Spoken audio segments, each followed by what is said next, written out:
ఎన్నికలు సమీపిస్తున్న వేళ అనంతపురం జిల్లా సింగనమల అసెంబ్లీ నియోజకవర్గంలో రాజకీయ సమీకరణాలు వేగంగా మారుతున్నాయి.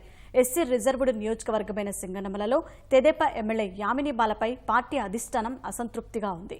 ఆమె అభ్యర్థిత్వంపై సందేహాలు నెలకొన్న తరుణంలో తెదేపా తరపున టికెట్ ఆశిస్తూ బండారు శ్రావణిశ్రీ తెర మీదకు వచ్చారు. మాజీ మంత్రి శైలజనాథ్ పార్టీ మారతారన్న ప్రచారం ఊపందుకోగా ఆయన తెదేపా నుంచి బరిలోకి దిగాలని తెలుగు తమ్ముళ్లు కోరుతున్నారు. మొత్తానికి సింగనమల టికెట్ ఈసారి ఎవరికి దక్కుతుందనే అంశంలో ఉత్కంఠ నెలకొంది. అనంతపురం జిల్లా కేంద్రంలో దాదాపు కలిసిపోయినట్లు ఉండే సింగనమల నియోజకవర్గంలో సిట్టింగ్ ఎమ్మెల్యేకు వ్యతిరేకంగా సొంత పార్టీ నుంచే టికెట్ ఆశావహులు పెరుగుతున్నారు. నియోజకవర్గంలో మొత్తం 2,25,000 మంది ఓటర్లు ఉండగా వీరిలో ఎస్సీ సామాజిక వర్గ ఓటర్లు 58,000 కాగా 30,000 వరకు వాల్మీకుల ఓట్లున్నాయి. ఎమ్మెల్యే యామిని బాల, ఆమె తల్లి ఎమ్మెల్సీ సెమంతకమణిల మధ్య గొడవలు ఉన్నట్లు ప్రచారం. సెమంతకమణి ఈసారి ఎన్నికల్లో తన కుమార్తెకు కాకుండా కుమారుడు అశోక్ టికెట్ ఇవ్వాలని తెదేపా అధిష్టానాన్ని కోరారు. డిసెంబర్లో సీఎం అనంతపురం వచ్చినప్పుడు సింగనమల నియోజకవర్గ నాయకత్వంపై అసంతృప్తి వ్యక్తం చేశారు. మండల స్థాయి నేతలు కూడా సీఎంకు యామిని బాలపై ఫిర్యాదులు చేయగా అభ్యర్థిని మారుస్తారనే ప్రచారం ఊపందుకుంది. అయితే తాను చేసిన అభివృద్ధే తమను గెలిపిస్తుందని ఎమ్మెల్యే చెబుతున్నారు.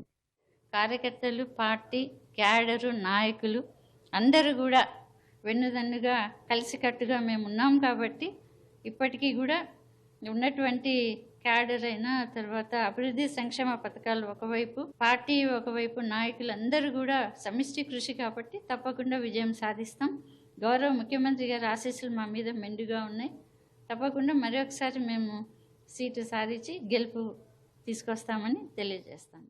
సింగనమలలో యామిని బాల ఎమ్మెల్యేగా గెలిచినా ఆమె సోదరుడు అశోక్ బాధ్యతలు చూసుకుంటున్నారని ప్రచారం. ఆమె తల్లి సెమంతకమణికి ఎమ్మెల్సీ పదవి ఇవ్వగా ఇక ఆ కుటుంబంలో మరో టికెట్ ఉండదని నియోజకవర్గంలోని తెదేపా నేతలు భావిస్తున్నారు. పార్టీ అధిష్టానం ఎమ్మెల్యే సహా ప్రజాప్రతినిధులపై గుర్రుగా ఉన్నారని తెలిసి టికెట్ ఆశించే వారి సంఖ్య పెరుగుతోంది. 2 నెలల క్రితం తెదేపా తరపున టికెట్ ఆశిస్తూ బండారు శ్రావణిశ్రీ తెరమీదకు వచ్చారు. అనంతపురం ఎంపీ జేసీ దివాకర్ రెడ్డి శ్రావణిని స్వయంగా చంద్రబాబుకు పరిచయం చేసి ఆమెను అభ్యర్థిగా గెలిపించుకునే బాధ్యత తమదని సీఎంకు హామీ ఇచ్చారు. ఇదే నమ్మకంతో తనకు తెదేపా తరపున టికెట్ దక్కడం ఖాయమని బండారు శ్రావణిశ్రీ ధీమా వ్యక్తం చేస్తున్నారు.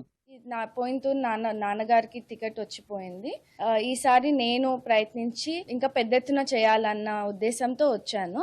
మేము చేసే అభివృద్ధి కార్యక్రమాలతో పాటు మాకు ఎంపీ గారు కానీ, ఎమ్మెల్యేలు కానీ, మంత్రులు కానీ, కార్యకర్తలు కానీ మా వెనువెంటే ఉంటూ మాకు కూడా సహాయపడుతూ సపోర్ట్ చేస్తూ వస్తున్నారు.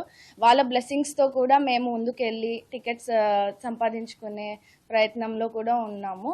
ఆయన అవకాశం ఇస్తే తప్పకుండా మన నియోజకవర్గాన్ని పెద్ద ఎత్తున అభివృద్ధి చేపించి చూపిస్తామన్నది నేను ప్రమాణం చేస్తున్నాను. మాజీ మంత్రి శైలజనాథ్ తెదేపాలో చేరతారనే ప్రచారం ముమ్మరంగా సాగుతోంది.